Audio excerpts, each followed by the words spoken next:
Nagpagupit na rin pala ako dyan mga kumpare. Kasi sabi ni kumare, mas lalo daw akong pupogi kapag nagpagupit ako. Totoo nga mga kumpare, mas lalo akong pumogi nung nagpagupit ako. Magandang araw mga kumpare. Ako nga pala ang pinakapogi niyong kumpare sa balat ng lupa. Parang tanga to.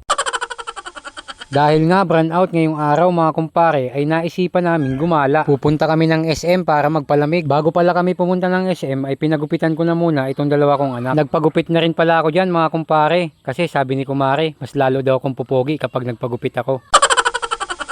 Totoo nga mga kumpare, mas lalo akong pumogi nung nagpagupit ako. Shoutout nga pala sa mga poging barbero ng Ian's Barbershop dyan sa palengke ng Daet sa tapat ng Novo. Pagkatapos magpagupit ay kumain na kami mga kumpare kasi tanghali na. Dito pala kami kumain sa J-Bon Inasal mga kumpare. Shoutout nga pala dito sa dalawang mag-asawa na to na napaka-solid supporters ko. Lagi raw nilang pinapanood yung mga kalokohan ko. At syempre, shoutout din dito kila ate na nakilala kami ni kumare. Maraming salamat po sa suporta ninyo. Nag-order na rin pala ako dyan ng kakainin namin mga kumpare. Gusto ko din i-shoutout yung mga crew ng J-Bon Inasal dyan sa Greenview. Nakaka-good vibes kasi lagi sila nakatawa sa lahat ng customer nila. At hindi rin sila mahirap tawagin kapag hihingi ka ng extra rice mga kumpare. Grabe, gutom na gutom ako dyan mga kumpare. Nakatatlong rice na ako dyan pero parang gutom na gutom pa rin ako.